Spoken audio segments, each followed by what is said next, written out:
Generation Z এর বিপ্লবের ঢেউ বিশ্বজুড়ে। সোশ্যাল মিডিয়া থেকে রাজপথ সবখানেই জ্বলছে প্রতিবাদের আগুন। ইরান থেকে শুরু হওয়া এই তরুণদের আন্দোলন এখন ছড়িয়ে পড়েছে দক্ষিণ এশিয়াও। ইতিমধ্যেই সরকার পতন ঘটেছে শ্রীলঙ্কা, বাংলাদেশ ও নেপালে। বিক্ষোভ চলছে আরও কয়েকটি দেশে। বিশ্ব রাজনীতির মানচিত্রে স্পষ্ট জেন জেড এর সাহসী ছাপ। দক্ষিণ এশিয়ার পর জেনজির প্রতিবাদের ঢেউ ছড়িয়ে পড়েছে আফ্রিকা ও ইউরোপে। মাদাগাস্কারের তরুণ বিক্ষোভকারীদের চাপে প্রেসিডেন্ট আন্দ্রি রাজোয়েলিনা দেশ ছাড়তে বাধ্য হন। ক্ষমতা নিয়েছে সেনাবাহিনী।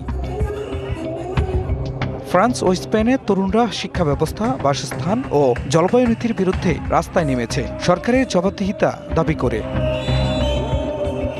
নাইজেরিয়া ও কেনিয়ায় বেকারত্ব বিরোধী বিক্ষোভ দমাতে পুলিশের গুলিতে প্রাণহানি ঘটেছে। এর আগে ২০২২ সালে মাহসা আমিনের মৃত্যুর পর ইরানের তরুণ প্রজন্ম, বিশেষ করে জেনজিরা নারী স্বাধীনতার দাবিতে একযোগে রাজপথে নেমে আসে।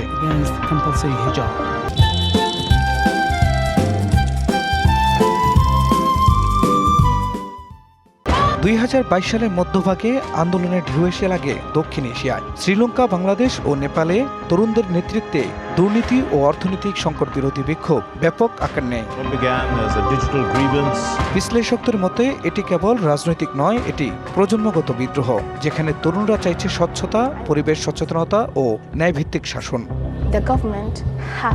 জেনজি প্রজন্ম দেখিয়ে দিয়েছে পরিবর্তন কেবল ভোটে নয়, ডিজিটাল যুগে প্রতিবাদ হতে পারে সোশ্যাল মিডিয়ার মাধ্যমে। ইরান থেকে বাংলাদেশ, আফ্রিকা থেকে ইউরোপ, এই আন্দোলন প্রমাণ করেছে নতুন প্রজন্ম আর নীরব নয়। খান মোহাম্মদ মুকুল, ডিবিসি নিউজ ডেস্ক।